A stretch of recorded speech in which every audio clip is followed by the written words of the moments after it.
오직 믿음.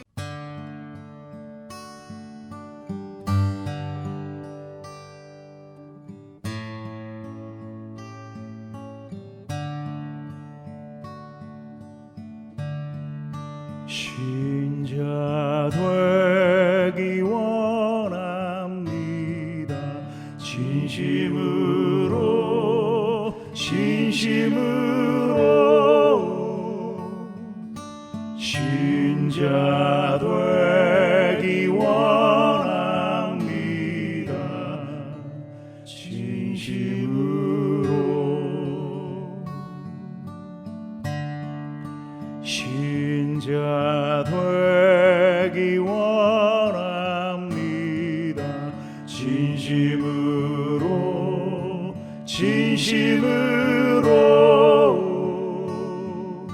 신자 되기 원합니다. 진심으로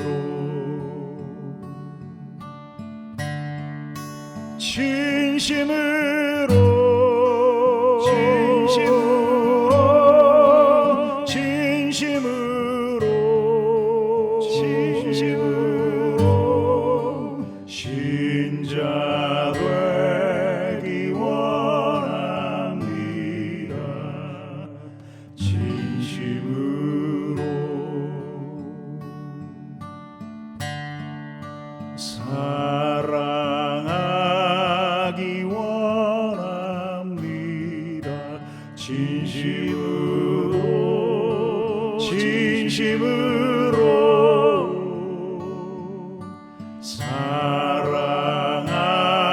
사랑하기 원합니다.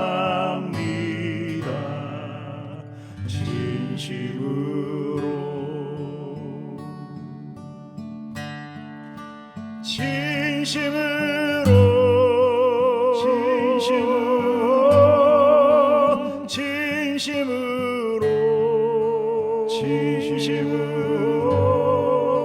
사랑하기 원합니다. 진심으로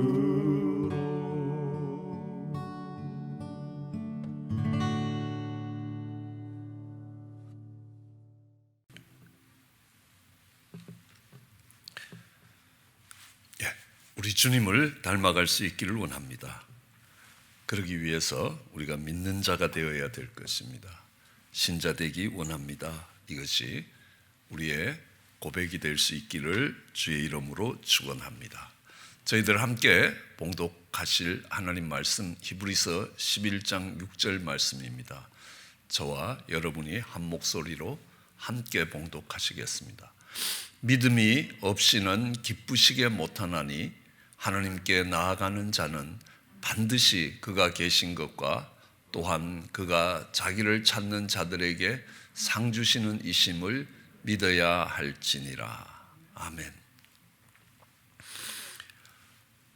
우리는 이 새벽 시간을 통하여 제자 훈련의 여정을 시작합니다.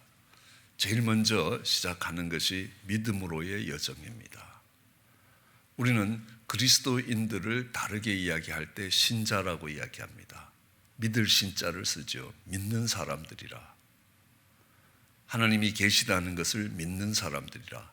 우리가 어떻게 그 믿음 안으로 들어갈 수 있는가라는 것들을 배워가게 될 것입니다. 어떻게 믿음을 가질 수 있게 되고 그 가진 믿음이 어떻게 점점 강해질 수 있는가, 어떤 바람에도 흔들리지 않는 믿음이 될 수 있는가, 그리고 그 믿음은 어떻게 자라가는가, 시간이 지나가면서 점점 큰 믿음이 되는 것입니다. 그리고 그 믿음이 사랑하는 사람들에게 어떻게 전해질 수 있는가라는 것들에 대해서 생각해 볼 수 있습니다. 저는 유교 가정에서 자랐습니다. 그렇기 때문에 저는 믿지 않는 시절과 믿는 시절이 분명하게 구별이 되는 것입니다.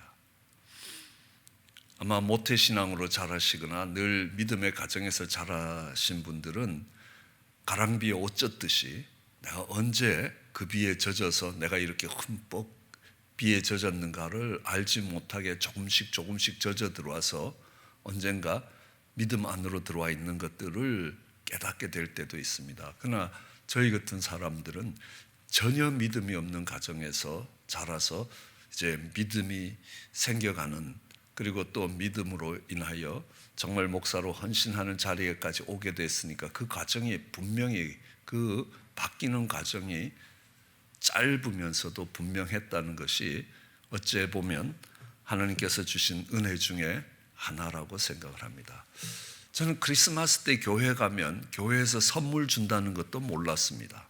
아마 알았으면 선물을 받기 위해서도 한두 번 갔을 텐데 그 이야기를 해주는 친구도 없고 부활절이 있다는 것은 전혀 몰랐고요. 그냥 학교 가다 보면 학교 가는 길에 저 멀리에 지붕이 뾰족하게 생긴 좀 이상한 집이 있고 거기에 사람들이 가끔씩 모인다는 것, 일요일에 모인다는 것도 잘 몰랐습니다. 나중에 한참 큰 뒤에 알았죠. 그런 속에서 자랐습니다. 그러다가 어느 날 미국에 오기 전에 서울로 공부를 하러 갔습니다. 그러니까 저희 부모님이 저랑 6살 차이가 난 막내 여동생도 같이 데리고 올라가라는 겁니다. 그래서 막내 동생 하나밖에 안 남았으니까 그 동생 데리고 서울에 올라가서 공부시켜라 라고 해서 이제 동생도 같이 전학을 해서 같이 지내게 됐습니다. 그 동생이 이제 고등학교를 들어가서 늘 부모님을 일찍 떠나서 얼굴이 어둡던 저희 여동생이 어느 날부터 얼굴이 밝아지고 정말 웃음이 생기고 행복해 보였습니다. 그래서 제가 물었죠. 너 무슨 좋은 일이 있냐? 그러니까 자기가 담임 선생님을 따라서 교회를 간다는 겁니다. 근데 그건 저한테 충격이었습니다. 왜냐하면 한 집에 두 종교가 있으면 집안이 망한다라는 이야기를 많이 들었습니다. 어머님은 절에 가시고 너는 교회 가고, 그래서 한 집에 종교가 2개 생기면 망한다던데.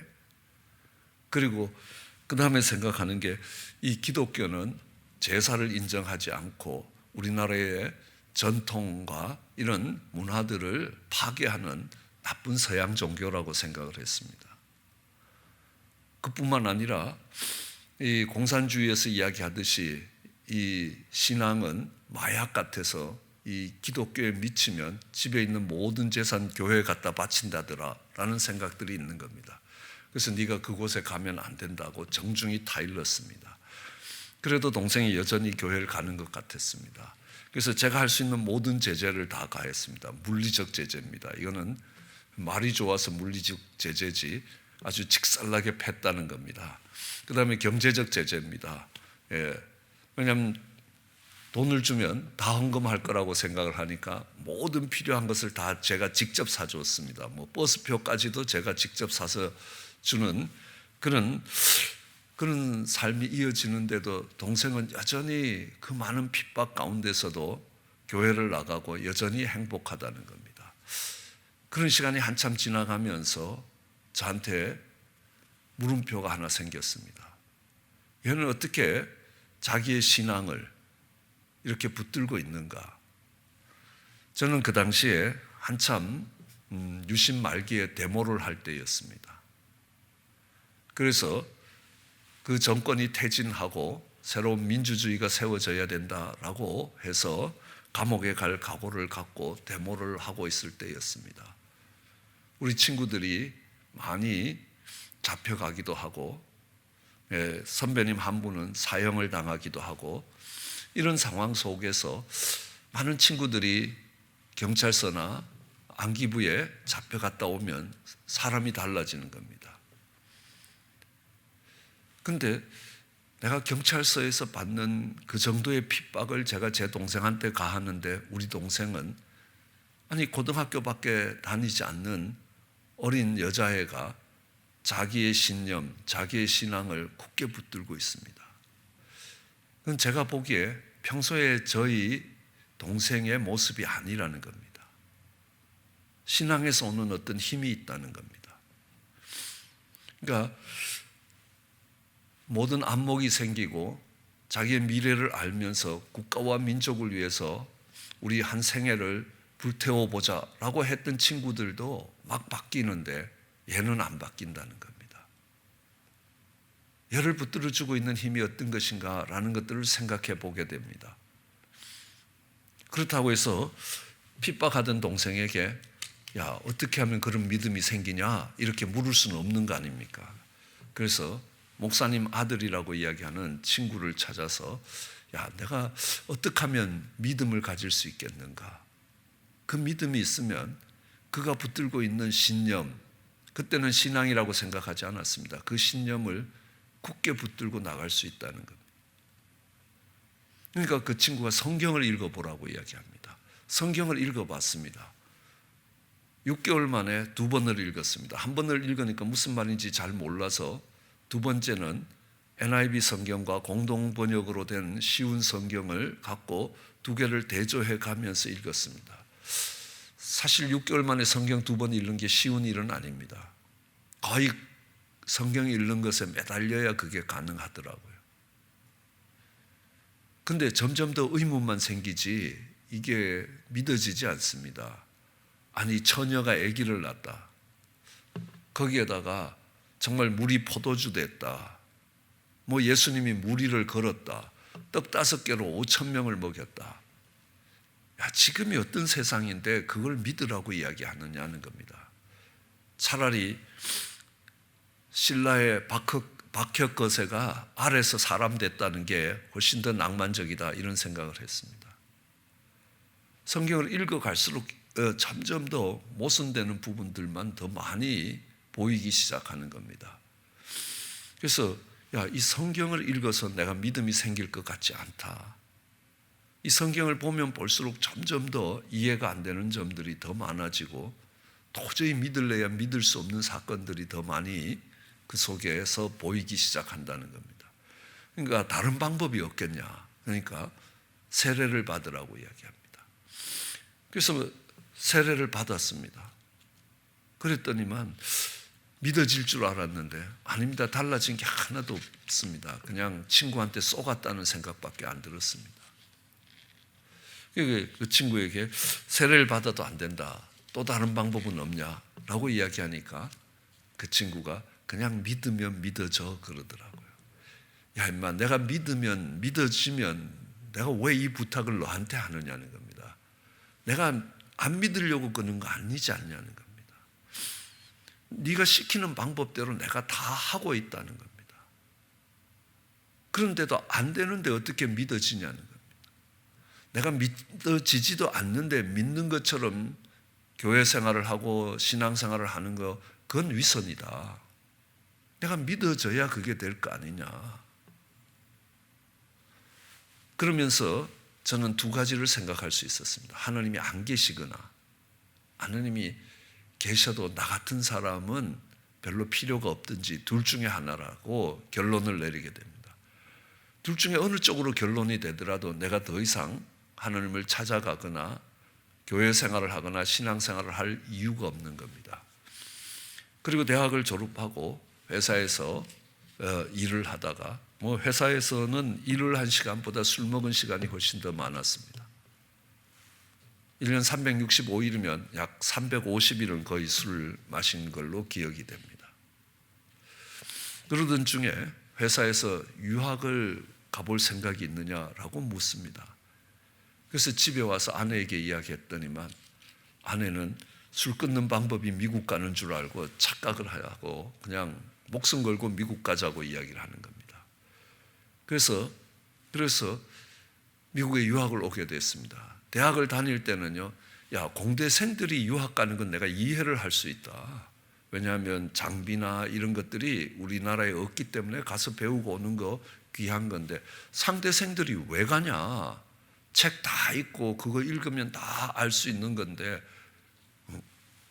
그 많은 돈을 들여서 유학 갈 이유가 뭐냐? 그렇고 유학 가는 친구들한테 매일 쫑크를 주던 제가 이제 유학을 오게 됐습니다. 유학을 와서 누님이 사시는 뉴욕을 거쳐서 이제 공부하게 될 텍사스로 가게 됐습니다. 텍사스로 간 이유는 원래는 조지타운 대학으로 공부는 쉽고 등록금은 무지 비싼 그런 학교가 있습니다. 나중에 보니까 그 학교가 프리메이슨 학교더라고요. 근데 어쨌든 그 학교로 가기로 생각을 하고 회사에 그렇게 신청을 했는데 저희 장인어른과 집안 어른들이 내가 네가 회사 생활하는 거 보니까 너무 힘들어 보이니까 그냥 가서 공부를 하고, 회사에서는 석사 과정을 지원하지만 가서 공부를 하고 학교로 오너라. 그래서 저희 집안에 많은 분들이 학교에 계셨습니다. 그 당시에 우리나라 큰 대학의 학교 총장을 하고 계시는 네 분이 저희 집안 어른들이었습니다. 그리고 저희 큰 누님도, 그리고 둘째 누님도, 셋째 자형도 다 대학에서 강의를 하고 있었습니다. 그러니까 저만 회사 생활이 너무 고달퍼 보였나 봅니다. 그래서 회사에 사표를 내고 등록금이 싼 대학을 찾으니까 텍사스였습니다. 그러니까 텍사스로 학교를 바꿔서 유학을 오게 됐습니다. 텍사스에 오니까 여러 가지 달라진 게 있습니다. 우선요, 텍사스 평원이 얼마나 넓은지, 이제 학기가 시작될 때 이제 잠깐 여행을 다녀오는데 대부분 멕시코까지 갑니다. 그러면요, 저희가 있던 휴스턴 근처에서 저기 이 멕시코까지 가려면 그 끝없는 평원을 지나갑니다. 막 100마일의 속도로 쭉 10시간씩 가도 산이 하나 보이지 않습니다. 앞도 지평선이고 뒤도 지평선이고 다 지평선이라는 겁니다. 그 가운데 딱 서보면 인생이 정말 작다는 것들이, 모래알처럼 작은 인생이라는 게 깨달아지는 겁니다. 우리가 우주가 얼마나 큰지 압니다. 태양은 지구가 120만 개가 들어갑니다. 태양계에 있는 가장 작은 별이 비워도 120만 개 들어가는 지구가 6,400만 개 들어가는 겁니다. 큰 별은 약 400, 500억 개가 들어간다는 겁니다. 그런 별이 40억 개가 있는 게 우리 은하계라는 겁니다. 은하계 같은 별군이 40억 개가 있는 게 유니버스라는 겁니다. 그러면 이 우주가 얼마나 크다는 것은 상상조차도 가능하지 않는데 그게 가슴에 와닿지 않습니다. 그러나 그 넓은 대지에 딱 서면 인간이 정말 작다는 게 깨달아지더라는 겁니다. 그리고 그 다음에 텍사스에 있는데 영어가 잘 안 들립니다. 텍사스 사투리가 심하거든요. 원래 영어가 잘 안 되는 데다가 사투리가 더 섞이니까 더 알아보기가 힘들다는 겁니다. 그러므로 언어 하나가 바뀌니까 사람이 바보 되는 건 시간 문제입니다. 수업 시간에 학생들이 막 웃는데 왜 웃는지 나는 알 수가 없는 겁니다. 그때 웃어야 될지 울어야 될지 모르겠는 겁니다. 그런 순간들이 참 많았습니다. 이게 언어 하나만 바뀌면 이게 아무것도 아니구나. 제가 러시아나 아니면 중국에 가더라도 돈을 아무리 많이 들고 가도 뭘 사 먹기가 나쁜 겁니다. 주문을 할 줄 알아야 사 먹죠. 그러니까 바보 되는 건 시간 문제다. 사람이 지혜롭다는 건 아무것도 아니구나 라는 것들을 깨닫게 되는 겁니다. 그래도 저는 서울에서 시골에서 서울로 유학을 갈 수 있었고요. 그래서 대학을 진학할 수 있어서 그래도 저희 시골에서는 웬만하면 국회의원 나오면 될지도 모른다고 이야기할 정도였습니다. 그런데도요, 완전히 바보가 되는 거 아닙니까? 그러면서 제게는 다른 게 하나 보였습니다. 그곳에서 만난 믿음의 선배들을 만났는데요, 이분들이 살아가는 모습을 보니까 저하고 다른 겁니다. 섬기면서도 너무너무 기쁜 겁니다. 그래서 이분들에게 물어봅니다. 당신들은 뱃속에서부터 예수님을 믿고 나왔냐는 겁니다. 모태신앙이냐? 그러니까 아니라는 겁니다. 자기도 전혀 신앙생활을 하지 않다가 미국에 유학을 오면서 처음으로 신앙생활을 시작했다는 분이 거의 90%가 넘습니다. 미국에 와서 주님을 만났다는 겁니다. 근데 저는 확신했습니다. 그분들이 저한테 사기치지 않는다는 거 확신했습니다. 왜냐하면 사기칠 이유도 없고요. 그 다음에 그분들의 삶들을 지켜볼 때에 너무너무 희생적이고 정말 그렇게 섬기면서도 그렇게 기쁨으로 섬기고 복음을 전하는 모습을 보면서 이분들이 거짓을 이야기하지 않는다는 확신이 들었습니다. 그러면 이분들이 만난 예수님을 나는 모르고 있다는 겁니다. 내가 바디메오처럼 소경이라는 게 소경일지 모른다는 생각이 들었습니다. 어떤 내가 알지 못하는 세계가 있다는 겁니다. 제가 미국에 대해서 여러 가지 이야기를 듣고 유학을 왔지만 실제 텍사스 평원과 그 뉴욕의 그 빌딩 군들을 보면서 제가 상상하던 그 이상의 세계였습니다. 그 당시 한국에서 63 빌딩이 잘 없던 그런 때에 정말 어마어마한 빌딩들이 서 있는 그런 모습들을 보면서 내가 상상하지 못했던 그 세계가 거기에 있는 거라는 겁니다. 그러면 내가 알지 못하는 영적인 세계가 존재할 수 있겠다는 생각이 들어왔습니다. 그리고 저들이 만났다는 예수님을 나는 만나지 못했을지 모른다. 내가 바디메오와 같은 소경일지 모른다. 저희 교회에서 자주 사용하는 하루살이와 메뚜기 이야기처럼요. 하루살이가 내일을 모르고 메뚜기가 내년을 모르는 것처럼 저들이 이야기하는 영원한 세계를 내가 모르고 있을 수 있다라는 겁니다. 내가 아무리 존재하지 않는다고 이야기해도 하루살이가 내일이 없다고 해도 내일은 오는 거라는 겁니다. 메뚜기가 내년이 없다 해도 내년은 오는 것이라는 겁니다. 내가 알지 못한다고, 내가 인정하지 않는다고 내 죽음 다음의 세계가 없다라고 결론 내릴 수 없었습니다. 그런 상황에서 이제는 조금은 겸손해졌습니다. 이 영적인 세계에 대해서 내가 모르고 있을지 모르겠다는 생각이 들어온 데다가 내가 알지 못하는 이 미국에 대해서도 같은 땅에 살아가면서도 전혀 상상하지 못했던 세계들이 이곳에 존재하는 것처럼 영적인 세계가 존재할 수 있다는 것. 그러면서 처음으로 바디메오처럼 나를 불쌍히 여겨달라는 기도가 시작이 되는 것입니다.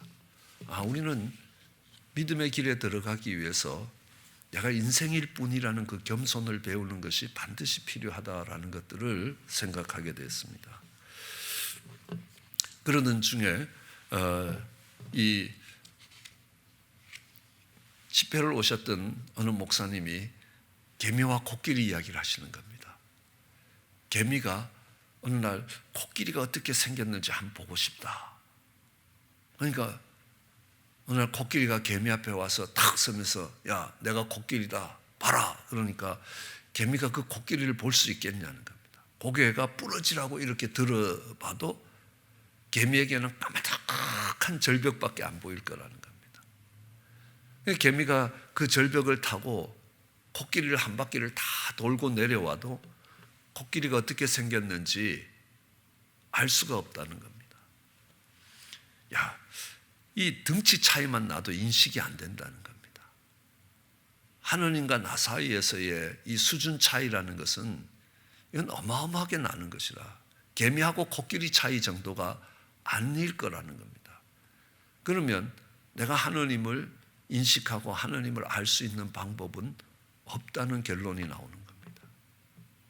그러면 어떻게 되는가? 하느님이 내가 이해할 수 있는 수준으로 와주셔야만 우리는 이해할 수 있다는 겁니다. 우리가 보고 들을 수 있는 수준으로 오시지 않으면 우리는 그 하느님을 이해할 수 없다라는 것들을 인정하게 되는 겁니다. 그때에 이런 이야기가 있습니다. 이제 어떤 신문에 칼럼을 쓰시는 분이 크리스마스가 됐습니다. 그래서 다들 아내와 자녀들이 교회를 가는 겁니다. 마치 우리 장인처럼 스스로를 지킬 힘이 없는 사람들은 그래도 하나님께 가서 기도하면 되는데 나는 갈 필요가 없다라고 생각을 하고 열심히 신문에 기고할 칼럼을 쓰고 있었습니다. 추운 겨울이었습니다. 그러니까 참새들이 막 창문에 와서 부딪히는 겁니다. 눈 내리는 그 추운 겨울에 저 참새들이 얼어 죽겠다는 생각이 드는 겁니다. 그래서 좀 불쌍한 생각이 들어서 나가서 바깥에 차를 두고 있는 차고 문을 열었습니다. 그라지 문을 열리고 참새들로 거기 들어가서 좀 추운데 몸도 녹이고 이랬으면 좋겠다 하는데 참새들이 안 들어가더라는 겁니다. 그래서 빗자루를 들고 그 안에 들어가라고 막 하니까 자기 잡으러 오는 줄 알고 더 놀라서 도망을 가더라는 겁니다. 그때 이 칼럼을 쓰시던 분이 생각하시기를, 야, 내가 참새가 돼서 쟤들 랭귀지로 여기서 좀 쉬어라 그래, 그렇게 커뮤니케이션을 할 수 있으면, 그렇게 의사를 전달할 수 있으면 참 좋았겠다, 이런 생각을 하고 있을 때 크리스마스 종소리가 울리면서 그게 하느님이 육신을 입고 이 땅에 와서 우리의 수준에서 말씀하고 계시는 이유라는 게 깨달아진다는 겁니다. 저는 그때 그게 믿어지진 않았지만 그럴 수 있겠다라는 생각을 했습니다. 그리고 우리가 자주 쓰는 크레타 섬의 왕의 이야기입니다. 그러니까 크레타 섬에 물이 부족해서 많은 사람들이 죽어나갈 수 있겠다 하는 생각이 들어서 왕은 엄한 명령을 내립니다. 이 물이 부족한 때 이 물을 가지고 샤워를 하거나 목욕을 하는 사람은 40대 채찍을 맞는다는 겁니다. 그런데 사랑하는 딸이 이제 목욕을 하다가 잡혀온 거라는 겁니다. 40대 채찍을 맞으면 못 견딜 것 같기도 하고, 그렇다고 딸이라고 봐줄 수도 없고, 그러니까 이 왕이 40대 채찍을 치라라고 이야기하고 그 왕복을 벗고 내려와서 그 딸을 안고 40대 채찍을 맞아낸다는 겁니다. 이것이 공의와 사랑을 무너뜨리지 않는 유일한 방법이다라는 겁니다. 내가 사랑하는 딸을 용서해도 공의가 무너지고, 공의를 가지고 그 딸을 치라라고 이야기하면, 원래 이야기에는 어머니였습니다. 그 노인네가 그 채찍을 맞고 죽을 수밖에 없다는 겁니다. 그러면 그것은 어머니에 대한 도리가 아니고 사랑이 아니라는 겁니다. 그 왕으로서의 공의와 사랑을 만족시키기 위해서 어머니를 40대 치라고 명하고 왕복을 벗고 내려와서 어머니를 안고 40대를 맞는 것이라. 그 이야기를 하는데 설명을 하지 않아도 이건 예수님의 십자가라는 게 이해가 되는 겁니다. 그동안은 무시와 조롱과 도저히 이해할 수 없는 구원의 방법을 사용한 십자가였습니다. 그런데 공의와 사랑이 만난다라고 이야기하니까 그럴 수 있겠다는 생각이 들었습니다. 그러면서 다시 겸손히 기도합니다. 하나님이 살아계시면 나를 만나 주셔야 되는 겁니다. 하나님이 살아계시면 바디메오의 눈을 열어서 보게 하신 것처럼 나로 주님을 보게 해주시기 원합니다. 그 겸손한 기도가 우리가 믿음으로 들어가는 첫걸음이라고 생각합니다. 그렇게 주님을 찾아가는 우리의 걸음이 되시기를 주의 이름으로 축원합니다. 기도하시겠습니다. 사랑과 은혜가 많으신 하나님 아버지, 믿음은 하나님이 계시다는 것, 하나님이 살아계시다는 것, 하나님이 시퍼렇게 살아계시다는 것, 하나님이 우리와 함께 계시다는 것, 영원토록 함께 계시다는 것, 우리를 보호하시고 우리를 인도하고 계시다는 것, 하나님, 그것이 믿어지게 하여 주시기 원합니다. 그 믿음이 없이는 하나님을 기쁘시게 못한다고 하셨사오니 하나님, 믿는 자가 되게 하여 주시옵소서. 하나님의 그 약속들을 의심하는 자가 아니라 신자 되기를 원합니다. 하나님, 그 믿음을 가지고 살게 하시고, 그 믿음을 가지고 아내와 남편을 보게 하시고, 그 믿음을 가지고 자녀들을 보며, 그 믿음을 가지고 하나님의 선하심을 의지하여 세상을 볼 수 있게 은혜를 더하여 주시기 간절히 소원합니다. 감사합니다. 예수님 이름으로 기도드렸습니다. 오직